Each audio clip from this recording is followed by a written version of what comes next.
नमस्कार मित्रमैत्रिणींनो, स्वामी समर्थ. पतीच्या प्रगतीसाठी आणि भरभराटीसाठी श्रावणात हे उपाय नक्की करा. आणि हो, हे उपाय फक्त श्रावणातच करता येतील.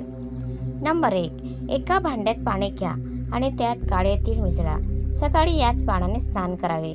स्नानानंतर एका पाण्याचा तांब्या घ्या आणि त्यामध्ये 2 चमचे कच्चे दूध टाका. महादेवाला अर्पण करा. शिवलिंगाला जल अर्पण करताना श्री शिवाय नमोस्तुभ्यम या मंत्राचा जप करा. हा उपाय श्रावणातील किमान 15 दिवसापर्यंत करावा लागेल. यामुळे तुमच्या पतीला नोकरीत बढतीची संधी मिळेल. नंबर 2.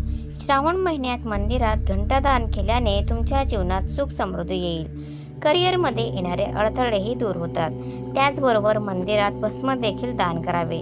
बांबूच्या पात्रात भस्म दान केल्याने जीवनात अपार यश मिळते. विशेषतः श्रावण महिन्यात पती पत्नीने एकमेकांशी भांडण करू नये, हे लक्षात ठेवा. संध्याकाळी महादेवासमोर दिवा लावा आणि त्यात हिरवी वेलची घाला. यामुळे तुमच्या घरात सुख समृद्धीसोबतच धन आणि धान्यही भरपूर येईल. नंबर 3. श्रावणात विवाहित महिलांनी दररोज हिरव्या बांगड्या घालाव्यात. पतीच्या करिअरमध्ये यश मिळवण्यासाठी हिरव्या बांगड्या दान कराव्यात. हे दान तुमच्यासाठी खूप भाग्यवान ठरेल. याचसोबत तुम्ही देवी पार्वतीला हिरव्या बांगड्या अर्पण केल्यास तुमच्या पतीला विशेष फायदा होईल. नंबर 4. हा उपाय करताना फक्त तुम्हाला एक पूजेची सुपारी लागणार आहे. तुम्ही कोणत्याही दुकानातून नवीन सुपारी खरेदी करून आणावी. घरी असलेली पूजेत वापरलेली सुपारी अजिबात वापरू नये.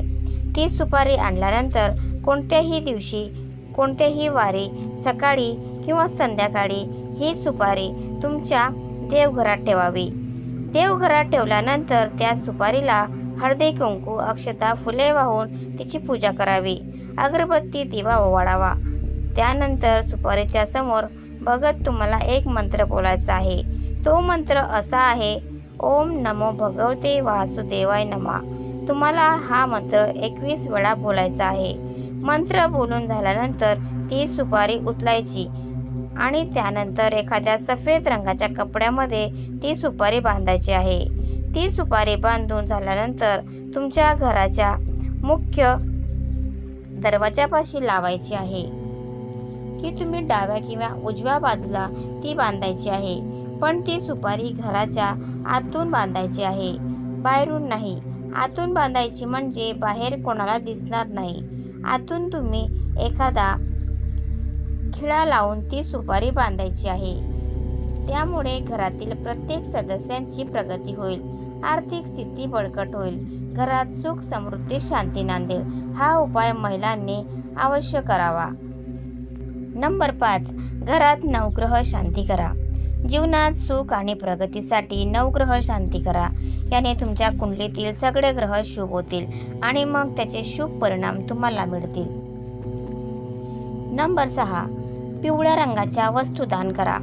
नोकरी व्यवसायातील अडचणी दूर करण्यासाठी गुरुवारी एखाद्या मंदिरात जाऊन पिवळ्या वस्तू दान कराव्या. उदाहरणार्थ खाद्यपदार्थ, फळे. तर मित्रांनो, तुम्हाला आजचा व्हिडिओ कसा वाटला प्लीज कॉमेंटमध्ये नक्की सांगा. आणि व्हिडिओ जर आवडला असल्यास व्हिडिओला लाईक करा, शेअर करा आणि चॅनलला सबस्क्राईब करायला विसरू नका. धन्यवाद. Thanks for watching.